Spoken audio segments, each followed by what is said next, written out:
이제 전반적으로 기대 수익이 높지는 않습니다. 그거를 볼 수가 있고, 예, 불경기 가능성은 꽤 높다라고 하고요. 안녕하십니까 할러님들, 강원국입니다. 이 세상 모든 자산군의 2020년부터 24년 기대 수익 공개를 할 수 있다는 논문이 나와가지고 제가 소개해 드리려고 합니다. 거기는 주식, 부동산, 국채, 회사채, 현금, 글로벌 그 기대 수익 이런 거를 공개를 합니다.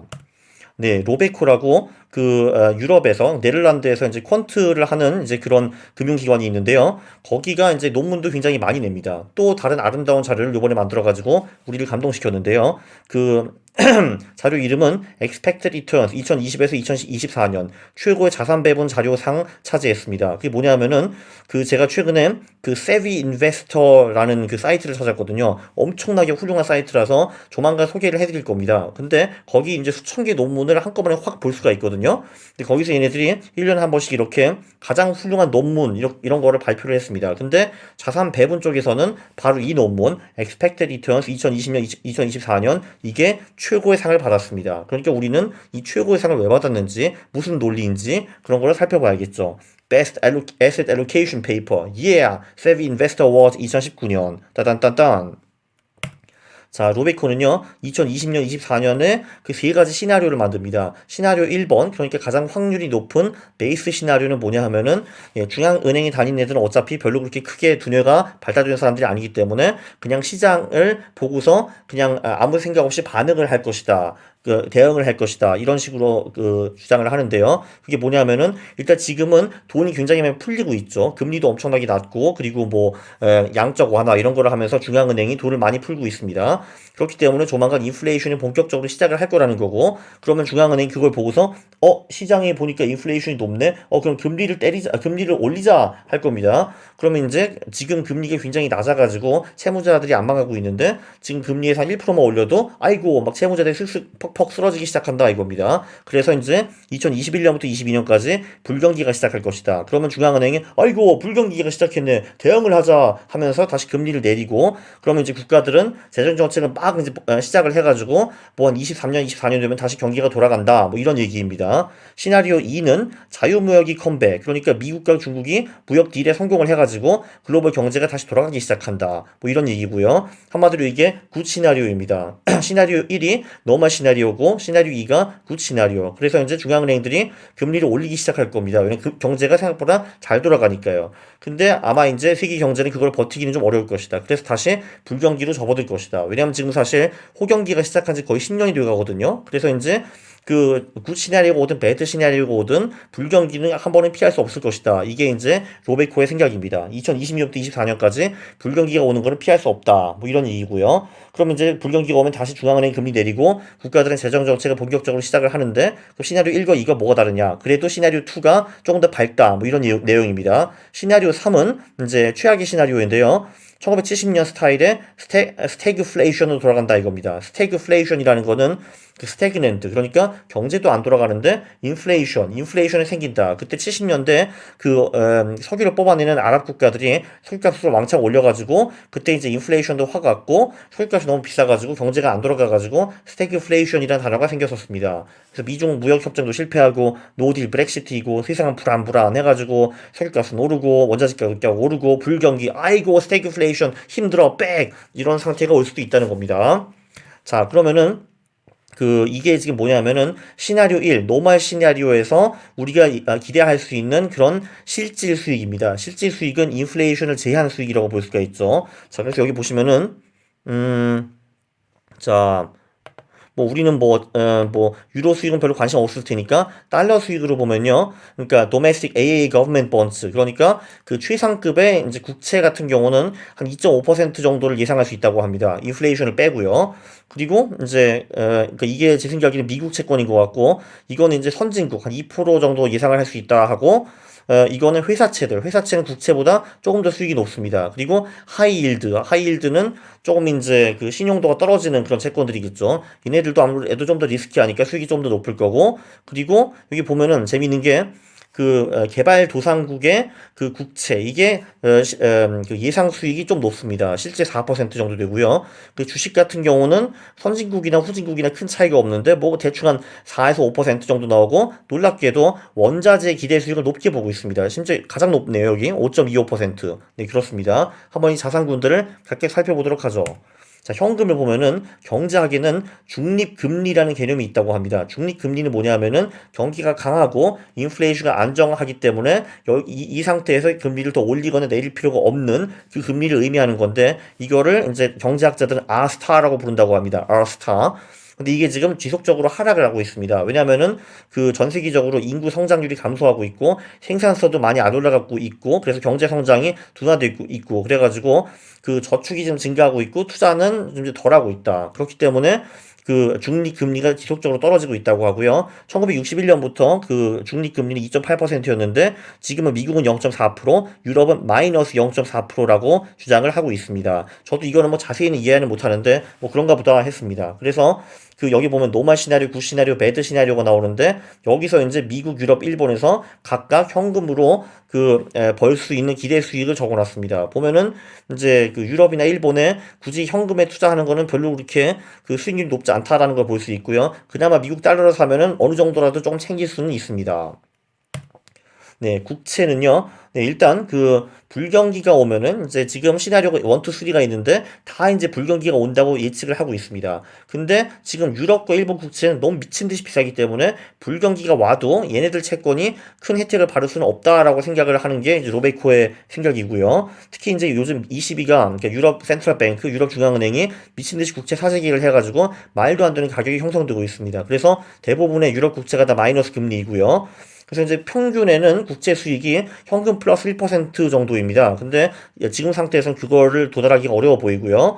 보면 이제 미국은 그나마 그래도 노말 시나리오, 굿 시나리오, 배드 시나리오와 크게 상관없이 좀 2, 3% 정도 되는 아마 실질 수익이겠죠. 2, 3% 정도 되는 그 수익을 기대를 할 수 있습니다. 그래서 이제 슬픈 건 뭐냐면 로베이코는 그래서 이 정도 수익만 내도 이 미국 채권은 가장 흥미로운 자산 중 하나가 된다라고 합니다. 아, 이런 제길, 이런 그지 같은 수익률을 내고서 가장 흥미로운 자산이다. 뭐 어쨌든 그렇습니다. 그래도 보면은 유럽과 일본보다 훨씬 낫죠. 유럽과 일본은 어떤 시나리오가 와도 기대 수익이 마이너스라는 것을 볼 수가 있습니다. 그래서 결론적으로 국채는 미국 거는 사도 되고 한국 거를 사도 되는 것 같은데 유럽과 일본 거는 안 된다. 이런 겁니다. 회사채.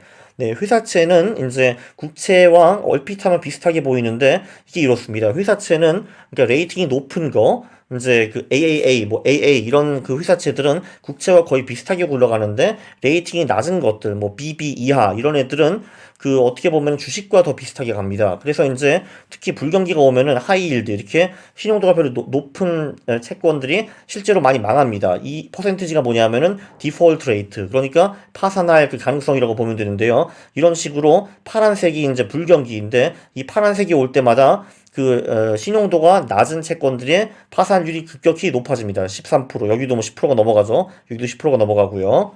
네, 그래서 국채와 달리 회사채는 이제 불경기 소식이 그렇게 좋지는 않은 겁니다. 사실 불경기가 오면은 사람들이 안전자산에 몰리기 때문에 국채는 오히려 이제 좋거든요. 근데 이제 그 경기가 안 좋을 때 사람들이 회사채에 막 몰리지는 않습니다. 그래서 국채 대비 프리미엄도 그렇게 높지는 않을 거라고 생각을 하고요. 그리고 이제 하이힐드 같은 경우는 이제 불경기가 오면은 망할 가능성이 급증합니다. 그래서 여기 보시면은 자 여기 노멀 시나리오에도 뭐 투자채라는 게 이제 신용도가 좀 높은 회사채를 말하고 하이힐드는 신용도가 낮은 회사채를 말하는데 그렇게 해봤자 뭐 국채 플러스 0.4, 0.75를 볼 수가 있고 근데 이제 배드 시나리오 한마디로 경기가 매우 안 좋다라고 하면은 투자채든 하이힐드건 국채보다도 낮은 수익을 기록할 가능성이 높다라는 겁니다. 이쪽도 매우 암울해가지고 회사채는 그다지 추천하고 싶지 않습니다. 4번 주식인데요. 네, 다행히도 지금 전 세계적으로 미국 주식을 빼면은 다른 주식 시장들은 그렇게 비싸지 않습니다. 뭐 유럽, 일본, 뭐 아시아 뭐 그렇게 크게 비싸진 않았어요. 물론 인도 같은 예외도 있지만 근데 어쨌든 지금 이제 일드 커브가 역전했습니다. 그 말은 뭐냐 하면은 그 단기 금리가 장기 금리보다 높다라는 현상을 말하는데 보통 이제 그런 현상이 나타나면은 1년 반 후에 불경기가 시작한다. 그게 아마 뭐 한 2021년에서 2022년 될 것 같은데 따라서 주식은 이제 불경기가 오면 당연히 좋지 않기 때문에 기대 수익률을 낮춰야 된다. 이제 이런 얘기였습니다. 물론 이거 잘 안 보이시긴 하겠지만 일드 커브가 역정됐다고 매번 주식이 박살나는 경우는 아닙니다. 예를 들면은 요때 같은 경우는 일드 커브가 이제 역전이 된 후에 주식이 이렇게 박살났거든요. 근데 예를 들면 이 시나리오를 보면은 이때는 오히려 주식이 계속 올라갔습니다. 이런 거를 이제 볼 수가 있죠. 그래서 뭐, 일드 커브가 역전됐으면 무조건 주식이 망하는 거야. 그런 건 아닌데, 그럴 가능성이 좀 있다라는 겁니다. 네, 그래서 이제 주식 같은 경우는 또 로베코에서 무슨 말을 하냐면은 불경기가 오면은 그 성장성, 그러니까 이제 특히 기술주 이런 거에 사람들이 강조하는 게 아니라 가치주, 그러니까 안 망하고 꾸준하게 돈을 창출할 수 있는 그런 주식에 사람들이 더 몰린다고 합니다. 예, 그래서 이제 조만간 퍼와 PBR가 낮은 그런 주식들이 다시 따당한 올라가고, 그리고 성장주, 예를 들면 팡 같은 페이스북, 구글, 뭐 아마존 이런 애들은 오히려 좀 어려울 것이고, 다시 이제 땅으로 내려올 것이다. 이런 예측을 조심스럽게 했고요. 그리고 이제 얼핏 보면은 지금 선진국 주식보다는 개발도상국 주식이 싸 보이기는 하는데, 그 대신 지금 이런저런 리스크가 많다라고 합니다. 그래서 역사적으로는 대체로 그 선진국 주식이 뭐 퍼나 PBR 이런 거 비교해 보면은 개발도상국보다 좀 더 비쌌죠. 그래서 지금 뭐 그게 크게 벌어진 건 아니다. 이렇게 주장을 하고 있습니다. 물론 여기서 정말 주의해야 될 것은 채권 수익은 어느 정도 맞출 수가 있습니다. 왜냐하면 이게 채권이라는 거는 몇 년 후에 다시 원금을 돌려받고 끝나는 게임이기 때문에 수익률을 어느 정도 예측을 할 수가 있어요. 근데 당연히 주식은 그거는 불가합니다. 왜냐하면 예를 들면은 뭐 2021년 2년에 불경기가 온다. 뭐 그게 맞다고 치고요. 그러니까 이제 물론 안 맞을 수도 있는데, 근데 맞는데 진짜 이 불경기가 엄청 셀 수도 있는 거고 약할 수도 있는 거고 그걸 모르지 않습니까?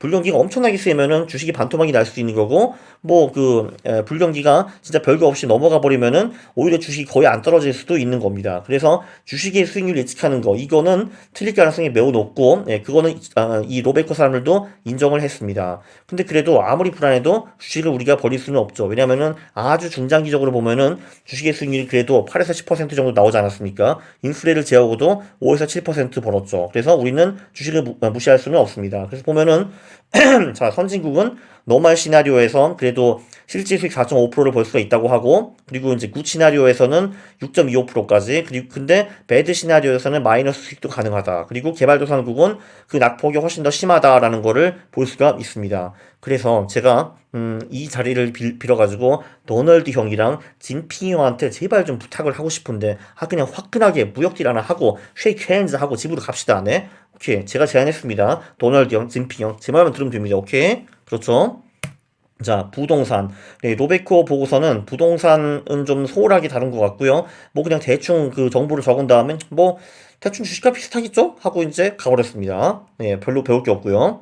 네, 참고로 저는 이제 그 베르사유 궁전에 몇 년 전에 가봤었는데, 이런 별장이 하나 있으면 되게 멋있겠다라고 생각한 게 있었습니다. 제가 가지고 싶은 부동산 중에 하나죠. 그쵸? 네, 그렇습니다. 네, 6번 원자재. 제가요, 카이아라는 자격증 하나 땄습니다. 그게 카이아가 뭐냐면은 카터 알터너티브 인베스트먼트 아날리스트, 한마디로 대안 투자 뭐 전문가 뭐 이런 식으로 보시면 되겠는데, 거기서 제가 원자재를 잠깐 배웠었어요. 근데 지금 다 까먹었습니다. 제가 원자재 배우면서 기억하는 건 딱 하나. 미래 수익률이 백워데이션이면은 좋고 컨탱거면은 안 좋다, 이런 걸 제가 배웠거든요. 그래서 제가 인터넷에서 찾아봤어요. 그게 도대체 뭐였지? 백워데이션과 컨탱거 찾아봤는데, 찾아봐도 이해를 잘 못하겠어요. 그래서 여러분들이 관심 있으시면은 저 말고 다른 사람한테 물어보십시오. 어쨌든 지금이 백워데이션 시대라고 합니다. 거의 모든 원자재가 백워데이션에 진입했다라고 하고요. 그렇기 때문에 기대 수익이 꽤 높은 겁니다. 보통, 그리고 이제 불경기 직전에 주식보다 원자재가 수익이 좀 더 높다라고 하고요. 그리고 만약에 이제 매드 시나리오, 스태그플레이션이 왔을 경우에는 오히려 대박이 날 수가 있습니다. 왜냐하면 원자재 가격이 팍팍 올라갈 거거든요. 그리고 이제 보호주의가 심화돼가지고 진핑과 도널드 형이 협상을 제대로 못했다 하더라도, 이제 그러면은 경제 구역끼리 따로 놀 거거든요. 더 이상 이제 수입을 제대로 못하니까. 그래서 이제 인플레이션 가능성이 꽤 있다라는 거기 때문에, 오히려 이제 미중 협정이 제대로 안 되고 경제가 안 돌아가기 시작하면은 이 원자재는 빛을 볼 수가 있는 겁니다. 그래서 노말 시나리오에서는 실질 수익 4%, 굿 시나리오에서는 4%, 배드 시나리오에서는 4% 이상을 벌 수 있는 것 같습니다. 그리고 요즘 제가 들은 게 은값이요, 금값 대비 굉장히 싸더라고 하더라고요. 그래가지고 원자재 중에서 이 은이 유력하지 않을까라고 감히 제가 생각을 해봤습니다. 물론 다시 강조하는데 저는 전문가 아니기 때문에 잘 모릅니다. 네, 개발도상국 채권도 나왔는데요. 이거야말로 정말 하이 리스크 하이 리턴입니다. 왜냐면은 세계 경제가 정말 안 돌아가면은 진짜 부도를 낼 수도 있고 외환 리스크도 있습니다. 아무래도 경제가 정말 안 좋으면은 사람들이 개발도상국에서 돈을 빼게 되거든요. 한국도 마찬가지입니다.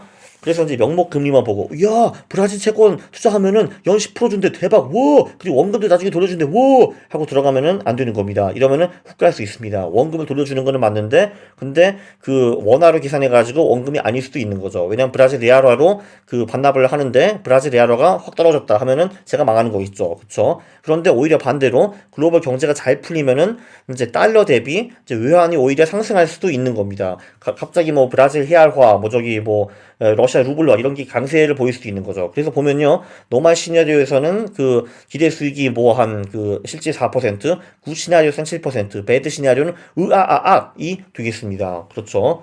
네, 한때 브릭스라는 단어가 유행이었죠. 그죠? 그 브라질, 러시아, 인도, 중국은 제가 자리가 없어서 못 넣습니다. 네, 여기 중국이 있다고 상상을 하세요. 자, 여기서 그러면은 이 개발도상국 채권 중에서 뭐를 사야 되는가? 그런 것도 로베코가 좀 힌트를 줬습니다. 뭐냐 하면은 이제 불경기가 조만간 온다는 거는 로베이코는 기정사실로 보고 있기는 하는데, 근데 불경기가 올 때 국가 개입 여유가 높은 나라, 국가 개입이라는 거는 통화 정책을 쓴다든지 재정 정책을 쓴다든지 경기가 잘 안 돌아갈 때 돈을 퍼부을 수 있는 그런 능력을 이제 말하는 겁니다. 보면요, 그런 능력이 가장 뛰어난 나라가 러시아라고 하고요. 러시아는 뭐 재정 정책, 통화 정책 아직 할 수 있는 그 룸이 굉장히 스페이스가 많다고 합니다. 그 다음에 터키, 대만, 인도 이렇게 되고 한국은 뭐 이 정도 있어요. 한국은 전반적으로 이게 다 마이너스기 때문에 네, 여력이 별로 없는 나라라고 하고요. 여력이 가장 없는 나라는 뭐 호주, 중국, 영국, 브라질 이런 곳이 되겠습니다. 그래서 굳이 이제 개발도상국 채권을 투자를 한다면은 그 정책을 펼칠 수 있는 여력이 있는 나라, 러시아, 터키, 인도 이런 곳이 조금 좋아 보입니다. 요약을 하면은 여기 제가 모든 수익률을 다 한번 정리를 했었죠. 이거 한번 보시고요. 이제 전반적으로 기대 수익이 높지는 않습니다. 그거를 볼 수가 있고, 예, 불경기 가능성은 꽤 높다라고 하고요. 여기 이제 마지막 모든 시나리오별로 이제 수익률을 요약을 했으니까 이게 중요하다고 생각하시는 분들은 여기서 한번 그 브레이크를 누르시고 이 테이블을 감상하시기 바랍니다. 아, 물론 미래는 예측하기 매우 힘든 거기 때문에 네, 이게 맞다는 보장은 전혀 없고요. 그리고 이제 2014년에도 로베이커가 이런 비슷한 놀이를 한 것 같은데 네, 어느 정도는 맞았지만 어느 정도는 안 맞은 것도 꽤 있었다라고 합니다. 옛날에도 걔네들이 실제 주식 수익을 한 4, 5% 정도 예측을 했는데 실제로는 8%가 나왔대나? 뭐 그렇습니다. 특히 주식 미래 수익, 기대 수익은 맞추기가 매우 힘들겠죠. 자, 여러분 여기까지 보셨으면은 구독을 하시고 알람 설정을 한 다음에 영상을 보셨으면은 좋아요를 누르는 겁니다. 싫어요 누르면 제가 매우 싫어합니다. 감사합니다.